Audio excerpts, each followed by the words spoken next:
This is the final self-portrait of Pablo Picasso, fittingly titled Self-Portrait Facing Death. It was created less than a year before he passed away at 91. It took several months to complete and had multiple iterations, but the final piece was a haunting expression of anxiety and dread. His friend, Pierre Dax, was one of the few people to provide commentary for the portrait, when he said, Picasso held the drawing beside his face to show the expression of fear was a contrivance. He later visited again and noticed that this time, the lines in the portrait had gotten deeper and darker, a change that also reflected Picasso's mind state. He did not blink. I had the sudden impression that he was staring his own death in the face, like a good Spaniard. A few months later, Picasso would pass away, and this was one of his most talked about pieces, an iconic artist's interpretation of his own demise and a final self-portrait to encapsulate the angst and existentialism that comes along with it. That's just an introduction of what I wanted to show you today, because in this video I want to talk about the concept of the final portrait, the dark, strange, and disturbing world of an artist's last time creating a piece that is a direct reflection of themselves. It has happened time and time again, and they're almost always different. Some of them show the mind deteriorating, some of them show their bodies given up,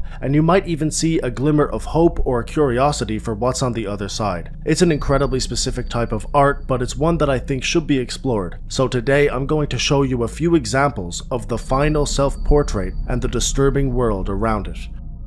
William Udermolen was an American artist who came to prominence in the 1960s and 70s because of his figurative art. He created pieces that were reflections of the world around him, realistic paintings that were defined and to the point. Occasionally he dabbled in other styles of art, but this is what he was most known for. He also created many self-portraits throughout his life. This is one that he created in 1967 when he was 33 years of age. William began to suffer memory loss in 1991, and his work began to reflect that. He created a series of paintings called the Conversation Paintings, which are said to be his attempt to remember the life he had before he was diagnosed. In 1995, he was told that he had early onset Alzheimer's disease, and that it might only be a matter of time before his mind was completely gone. That sparked a new series of paintings that would go on to be some of William's best known work, a series of self-portraits that would be created while he had developing Alzheimer's. Although there are quite a few of these pieces, there are 5 that are especially known. The first one is from 1996. This portrait is fairly true to William's style, and it's consistent with the works we have seen previously. A year later, he created this. Again, it doesn't seem to be terribly far off. William has seemingly aged quite a bit here, at least by his own self-reflection. In 1998, things had clearly changed, and we can see this through his self-portrait that he created that year. We see a face of anguish, unconnected to a body, staring at us bleakly. It's obvious that things have taken its toll, and there are 2 more pieces to look at. Unfortunately, they do not get better. This was the painting we saw in 1999. Instead of a bleak expression, we see no expression, an image that can barely be described as a face at all. There are some minor attempts made to create a background and some semblance of color. A year later, we see the final piece, and all of that goes away as well. This is what we are left with. The final self-portrait that William has created, and his last attempt at creating anything in the world of art. A creator who was expressive, detailed, and able to accurately reflect the things around him has now been stripped of all of that, and this image is the clearest example of that. It's amazing that William even had the foresight to do this and see it through. This is arguably his most famous series of creations, and it came from such a terrible place, but being the artist that he was able to turn it into something with an immense amount of meaning that would be talked about for years to come. William faded into obscurity after this to deal with his illness, which rapidly got worse. In 2007, he passed away from pneumonia at a nursing home in West London, but many people around him said that the real William was gone well before that, and this series of self-portraits was his final artistic expression, and the last time he showed a semblance of who he truly was. Brian Charnley was an English artist born in 1949 who attended the Central School of Arts in London, but was forced to drop out early when he was diagnosed with acute schizophrenia. This diagnosis greatly shaped his style, and he used his art to express the hardships, confusion, and mental anguish that came along with having paranoid schizophrenia. In his later years, Brian was getting frustrated with the lack of success that his art brought him, and believed it was because he was too heavily medicated to the point that it stopped any chance he had of making headway in the world of art. he decided to lower the dosage of medication that he would take. He also decided to create a series of self-portraits while he did this, and document the process through his art. This has become his most famous series of paintings by far, but unfortunately it does not have a happy ending. Still, let's look at some of the paintings in question and see what Brian was creating. There are 17 portraits on his website, and he wrote about each one in his diary, which is also on his site. I will be going through a handful of these portraits to give you an idea of how they evolved, but if you want to read about each one, I'll leave the site linked below, as well as a video from Blind Dweller who talks about each portrait in more detail. This is the first painting we see from Brian after he cut down on his medication, made on the 20th of April 1991. The portrait is a clear example of Brian dealing with some sensory overload. His paranoia had increased a great deal and he was hearing things all the time, hence the rabbit ear. After this, Brian created a few pieces that contained less facial features and were more abstract. It wasn't until the 6th of May 1991 that he created this piece, a sort of return to form for Brian. The self-portrait was much clearer, but the imagery was still concerning. The journal entry he wrote was also a scattered collection of thoughts with some very strange ramblings. I feel like a target for people's cruel remarks. The people around me cannot understand how I was so stupid and cannot forgive me. Thus, I am a target. The nails in my eyes express that I cannot see, whereas other people seem to have extra sensory perception, and I am blind in this respect. Love hurts.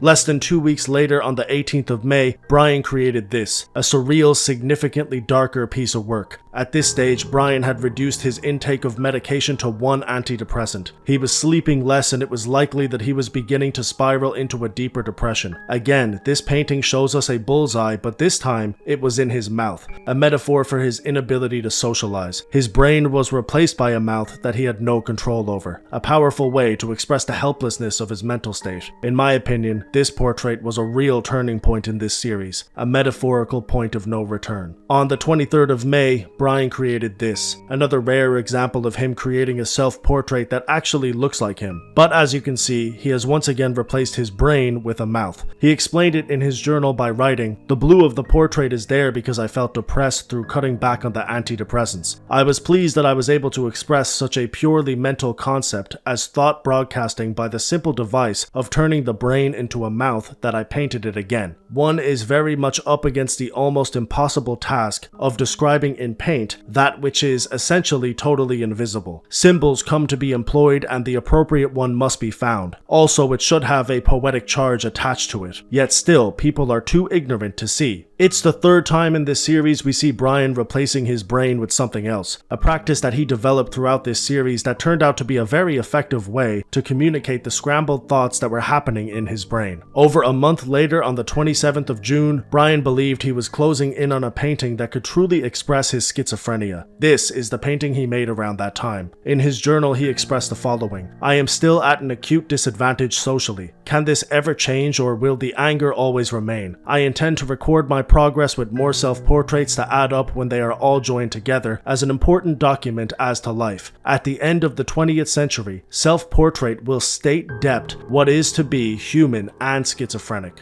Unfortunately, we did not get more self-portraits. We did, however, get 2 more paintings in this series. A piece that showed us an array of text that said words like enemy, rival, and past, with the center text reading, "The cards are no good that I'm holding unless they are from another world," which is a lyric from a Bob Dylan song. After this, we got one final painting, a simple enough piece that showed us an array of colors, predominantly red and yellow. There were no journal entries for these 2 paintings, meaning we did not get any further context for the series, and we never will, because unfortunately, these paintings were discovered on the same day that Brian was. He took his own life on the 19th of July 1991, and these were the last 2 things he ever created. This series is an intense, depressing, and expressive journey which reflected Brian's style of art and his mental struggles. It was not only his most popular series of work, but easily the one that connected the most with the people that saw it. He was frustrated and annoyed at his lack of success, and unfortunately, he achieved what he wanted to achieve after he had passed away. He was never able to truly see what his work meant to other people, but that doesn't invalidate it. It's an incredible series of work and a major part of Brian's legacy, even though it did come at a damning price.